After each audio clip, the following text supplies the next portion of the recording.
Hey everyone, and welcome to the first DF Direct of 2022, and it's a smaller one than usual, but with a big topic as the focus.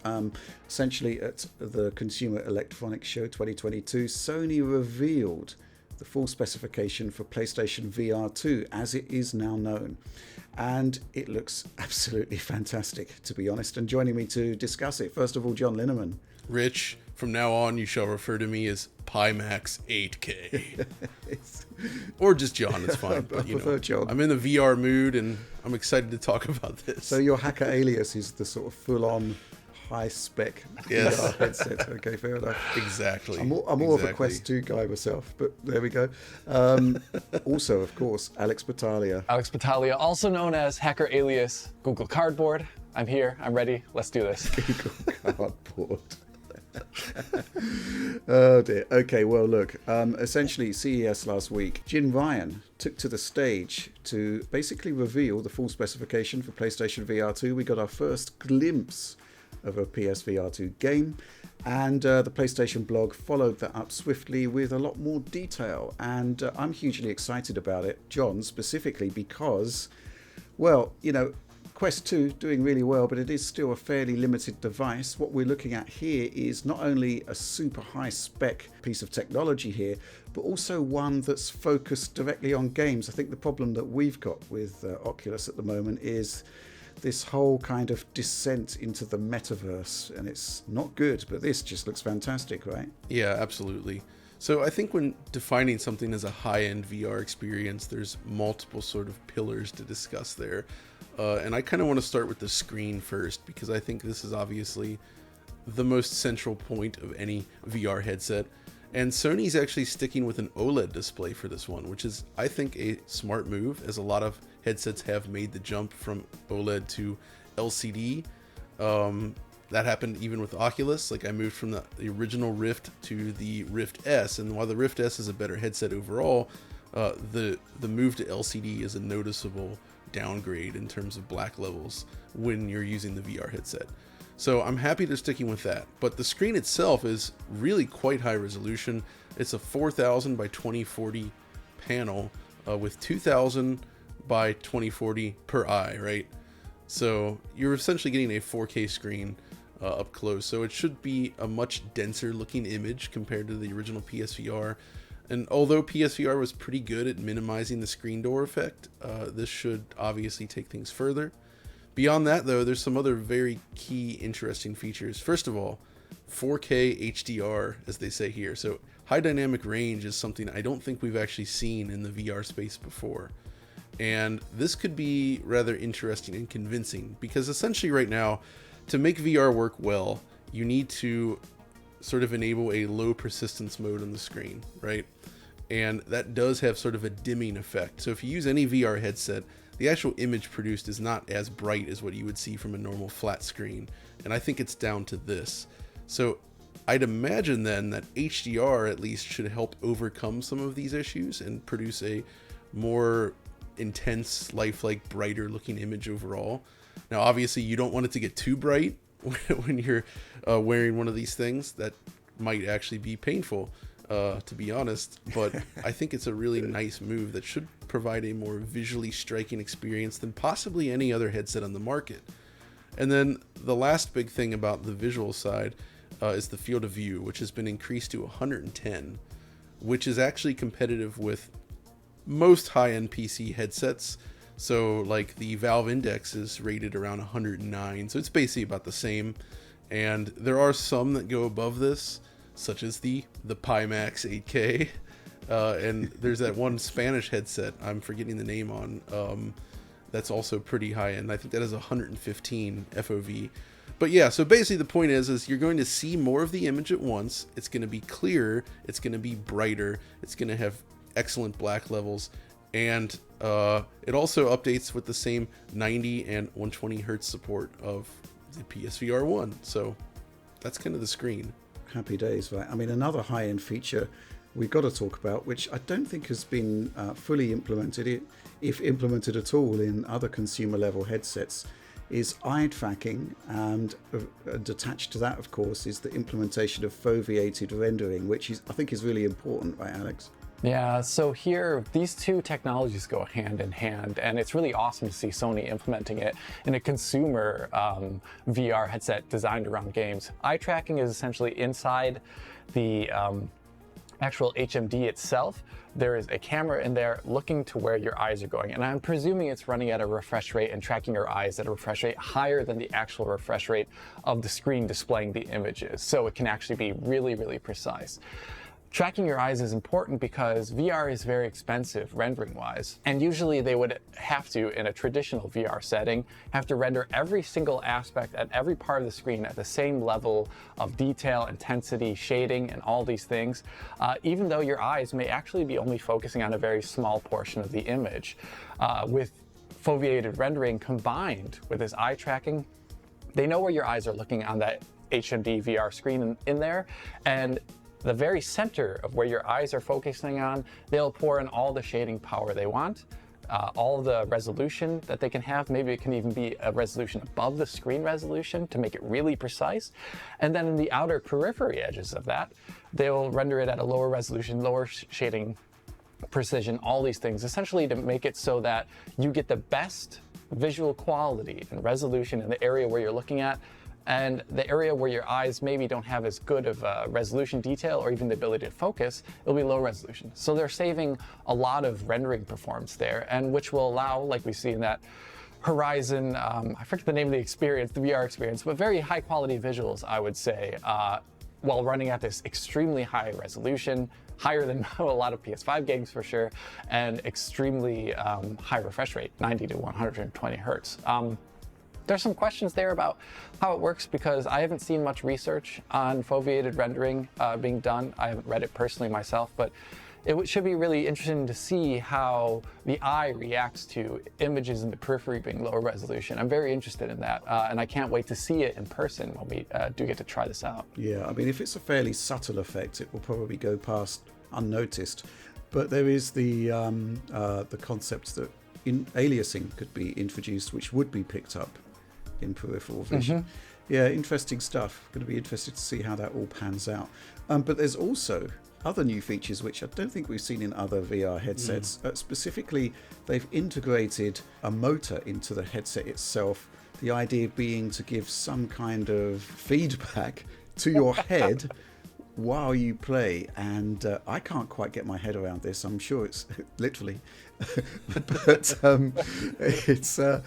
going to be an interesting effect, right, John? Yeah. So obviously with PlayStation 5, you know, they've been really focusing on the DualSense controller, bringing sort of the haptics and the triggers and everything, adaptive triggers. But here they're talking about this being included in the headset itself, which is again something I don't think we've really seen, and I'm not entirely sure how well this is going to work, but they kind of give some examples of feeling like, say, an elevated pulse of the character during tense moments, the sensation of objects sort of rushing past your head, things like that basically. And I think that could actually work out fairly well. Or, you know, another example I was thinking is, you remember the rain effects from Returnal? That felt pretty interesting with the DualSense controller, I think. So simulating that within the headset actually would be sort of a desirable effect. But what you don't want is like the feeling of getting hit in the face, right? And I don't think that the motors in this thing are going to be strong enough to actually simulate anything like that, which is probably for the better. But I am curious to see, like, they're really sort of doubling down on these sort of like extra immersive aspects, like between the HDR stuff, all the haptics, and then the 3D audio stuff being integrated into the headset itself. I do like all that. And of course, I guess we'll talk about the controllers momentarily, but that also has some of the haptic stuff there. Absolutely. But I think before we move on to the controllers, we should just talk about the ease of integration. I mean, if we look back at PlayStation VR, it had the breakout box, it had a huge amount of cables. It was quite a complicated device to set up. It was quite a complicated device to integrate with a display without limiting some functions. So this is much more simple. It's simply, you know, plug in via the USB-C port on the front of the PlayStation 5 and you're good to go. And everything in terms of controller integration is all done via Bluetooth. And let's talk about those controllers because Well, they look very much like Oculus Touch, right? They look exactly like Oculus Touch, which I think is actually it's a very good thing, because having tested out the various things like the Knuckles from Valve, and of course the Vive ones, which I really don't like, and then the Oculus Touch controllers, I really think that Oculus nailed this aspect, and I'm actually encouraged that Sony's essentially lifting that design. This is actually, I think, going to be the big thing for people that have only used PSVR in the past, because PSVR famously, it didn't include controllers, but a lot of games relied on the Move wands, and the Move controllers are interesting, but they're terrible VR controllers. They lose track easily. They're not very responsive in terms of like simulating your hands. Plus, you don't have things like analog sticks. I mean, there's missing so much. It's not great. So if you've only played with PSVR and Move, you've never really experienced half of the VR experience, I believe. And that's what this offers, essentially.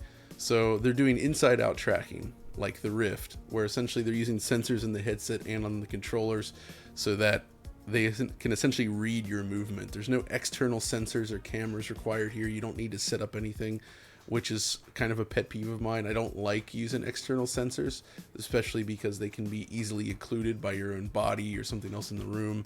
So I found the inside-out tracking of the Oculus stuff to be sort of a game changer in this regard. It works extremely well. So I'm very happy that they're doing that.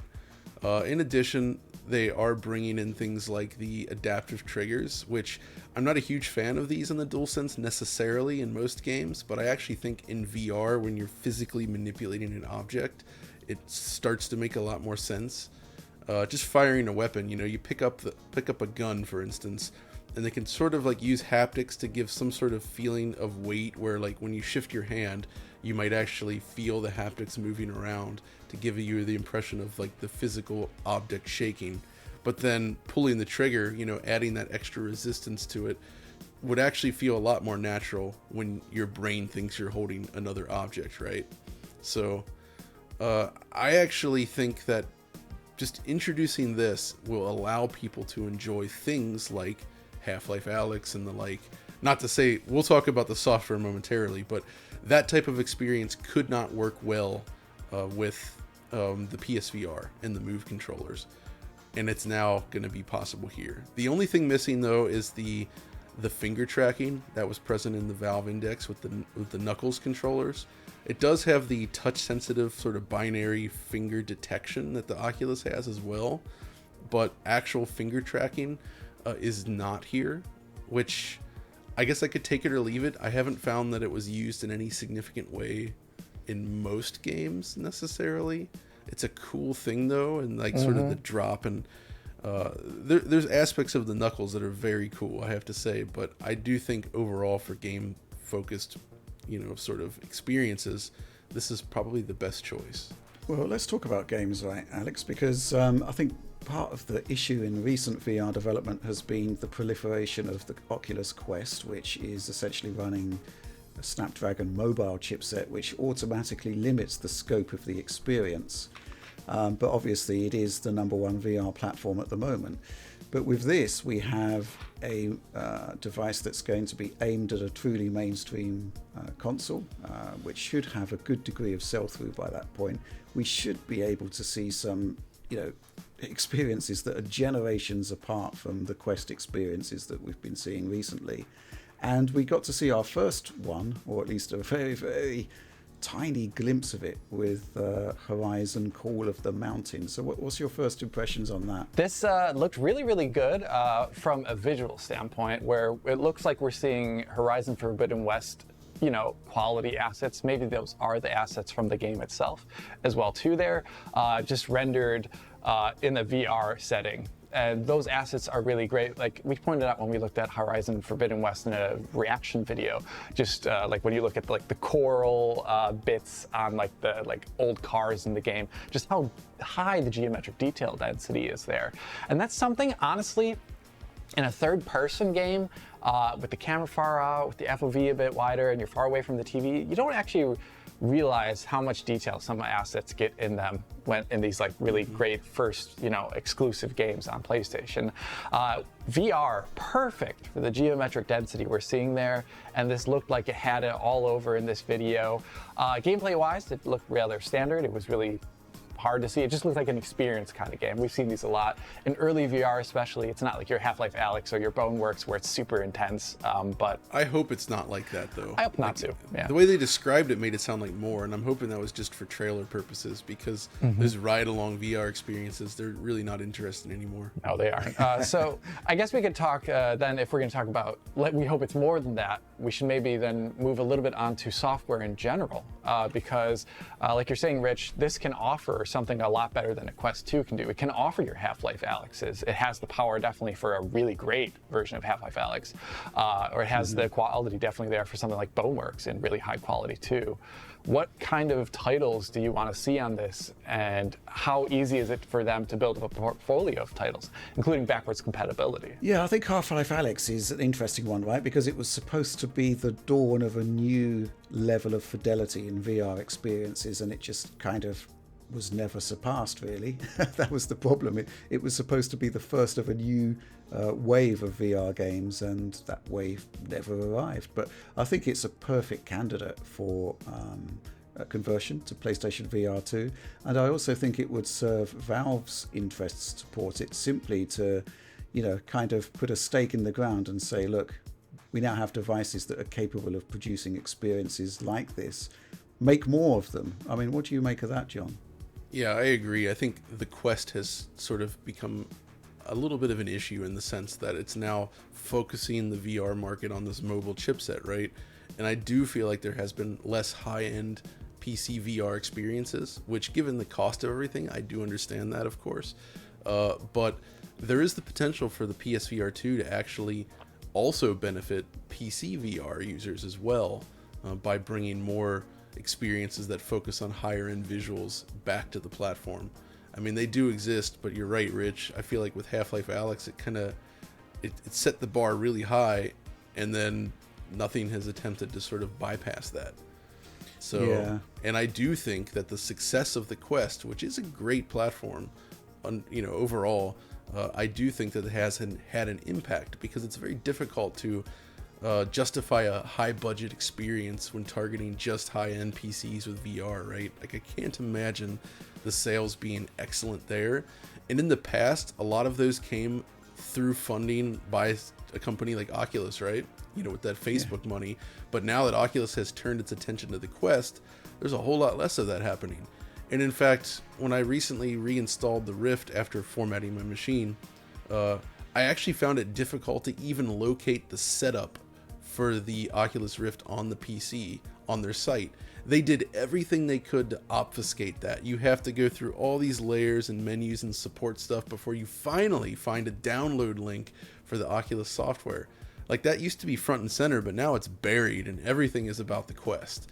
And I really think that that is representative of what's happened to the PC VR market.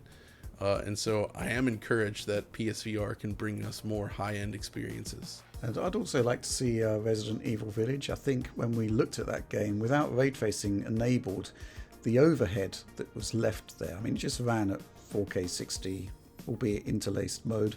It just ran locked at 60 frames per second.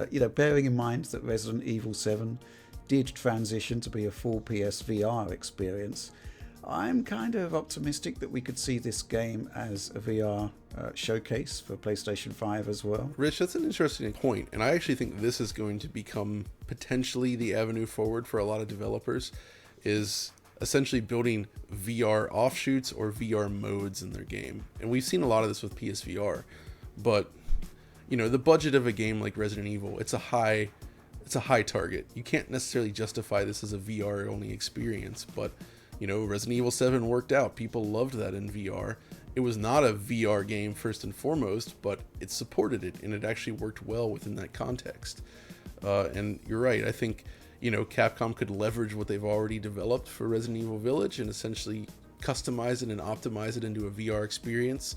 And they could do so with the actual controllers now, right? Because RE7 was still a controller-driven experience, but now they could integrate full hand movement in a way that, sort of a revamp of the game at that point. But I would really like to see that happen. And also with Horizon, like you were saying, Alex, maybe they're using assets directly from Forbidden West, which financially makes a lot of sense, right? They have this other company, of course, involved in the development, but this makes it more feasible to create these new VR experiences without breaking the bank, so to speak, because I think that really is an important consideration here. Any other titles that spring to mind? I mean, obviously, Boneworks was a hugely exciting game. I still think it's very exciting, and it is worth noting that, at least on Twitter, one of the studio leads there did express extreme interest in bringing their next game, which is currently, I think, called Project 4, to PSVR 2. So I really hope that happens. As for Boneworks itself, that's an interesting one, because I do think it's a mind-blowing experience, and it really showcases VR at its best. But at the same time, there is some caution there in that it's a game that demands that you have those VR legs, because it really puts a strain on what people can actually handle, right? Because they even say when you start that game up, it is made for experienced VR users. There's a good chance you're going to get sick from playing it if you're not used to it, right? There is a fear that if you made a game like that, as impressive as it is, if that was actually, like, say, a launch title, somebody buys a PSVR 2, they buy Boneworks, they load it up, and then it's just like they can't play it because it's just too much for them to handle.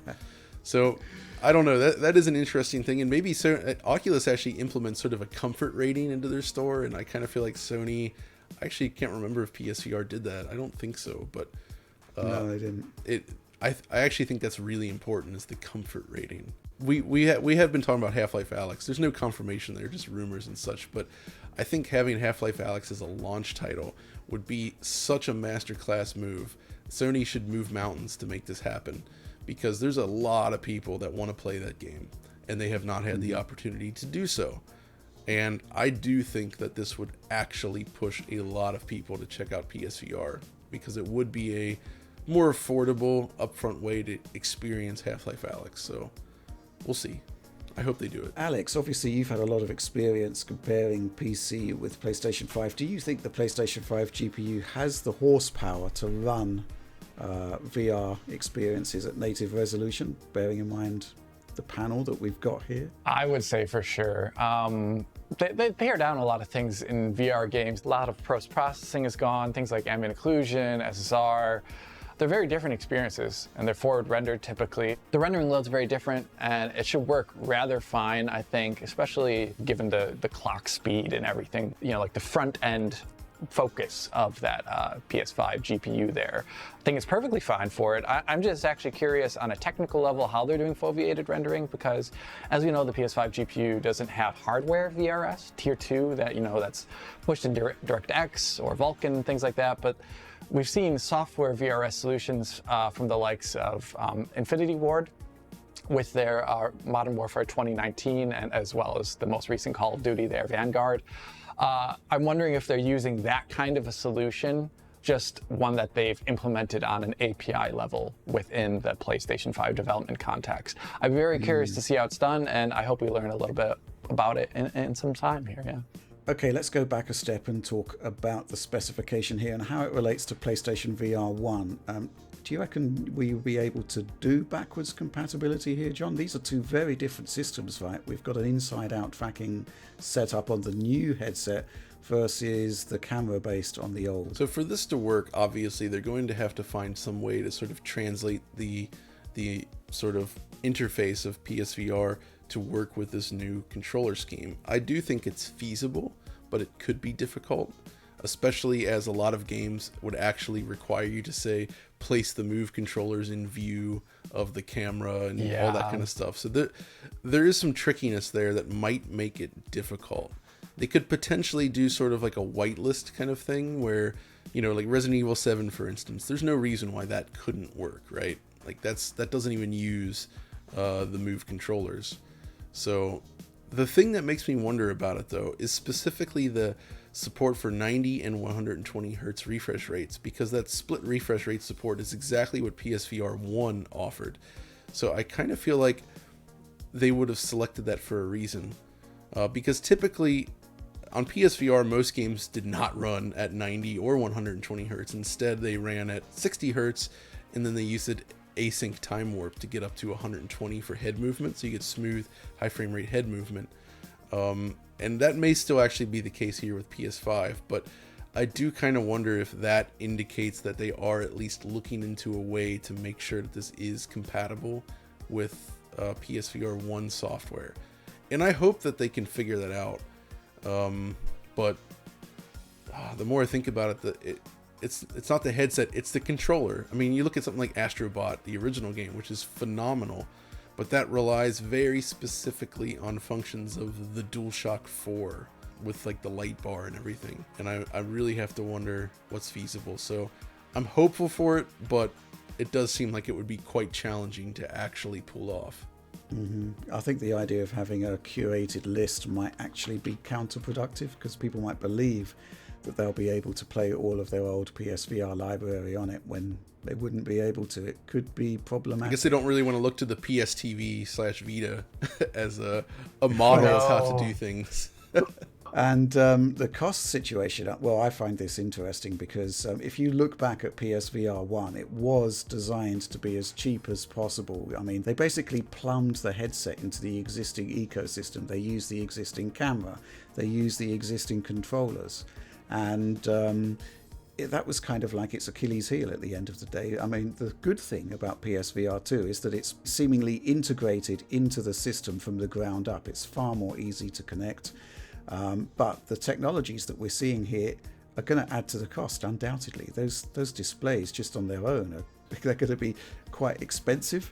The new technologies that they're adding in there are just going to add to the cost. I mean, there's going to be presumably, I mean, it's got to have the controllers in the box. That's going to add to the cost. I mean, comparable PC headsets with these specs are all in the $1,000 plus range. But Rich, I will say this, the Oculus Quest 2 is being sold for like $299, right? And that has a pretty decent screen and sort of VR setup, as well as a full SoC on board and onboard storage and all this kind of stuff. And it bundles in the controllers. Absolutely. They found a way to make that very affordable. And I feel like with Sony targeting a closed platform, and maybe PC, I don't know. Yeah, we'll see. We can hope. They might that might be how they offset some of the cost, because I think if you're selling a PC VR headset, a lot of these companies are relying on the sales of the headset to make money, so they can't rely on the software sales. So the price then has to reflect that. Where here, I don't think Sony could get away with selling this for more than, like, absolute max has to be $499. Anything higher than that, and it's just, there's no way. Fair enough. Okay, well, final thoughts, Alex. This is awesome. I'm really happy to see Sony double down after we see, I would say, Facebook, Meta, whatever you want to call them, going in a very different direction for Oculus, focused on metaverse things. It's about games, it's about virtual experiences, about high-end tech in your head. I'm very happy about that. I am very curious, though, about whether or not Sony wants to keep this to PS5 or also allow for like a PC setup if you wanted, not for necessarily their exclusive games, but just the usage of the tech elsewhere, because now we see them pushing into the PC sphere a lot harder than they've done in the past, for sure. That's one thing I'm curious about. But in general, I'm just super happy to see Sony is investing in VR, which I really like. Yeah. I mean, you know, there's no sense that PlayStation VR 1 was the kind of mass market success that we would have wanted it to be. So I guess maybe it would have been 50-50 as to whether we would have got a successor, but we have, and I think that's absolutely fantastic. It's great. And similarly, as I mentioned earlier, with Facebook's focus seemingly being on about virtual meetings in VR, it's just fantastic that we're actually going to be seeing a gaming headset here with no pretensions of being anything more than a fantastic gaming experience, which is what I think we need. But your final thoughts, John? Well, Rich, you seem to be a huge fan of this metaverse. I can tell. You just can't stop talking about it. So yeah, I put maybe it up there Sony with will NFTs. bring back. oh yeah. But imagine PlayStation Home VR just for you. I'd rather not. Crickets. Yeah. No. But you know, PlayStation Home, Sony were ahead of their time there. It was a 2D metaverse. Oh my god. Honestly, I'm extremely impressed with the specifications here, and I'm kind of surprised that they're matching and in some ways exceeding the high-end VR headsets available on the PC, which is why the whole cost thing is I'm genuinely unsure how they're going to be able to sell this at a reasonable price. Because yeah, these features are seriously competitive with the best on PC, basically. I mean, it's not a Pimax 8K, but which but it's up there. It's up there. Mm-hmm. And there's no doubt in my mind that finally, unlike PSVR 1, this can truly offer a VR experience that is on par with the best stuff on PC and beyond anything you've seen on the Oculus Quest. So I think for anybody that purchases this, that's say a Quest user exclusively, or more importantly, a PSVR 1 user especially, it's going to blow them away. Well, I'm really looking forward to seeing more. Hopefully there will be more and not too far away. But that's all from us from now. Hope you enjoyed this sort of analysis of, well, very limited information, but it's exciting nonetheless. Like, subscribe, share if you enjoy the content, ring the bell for those instant notifications. And yes, we'll see you in the next video.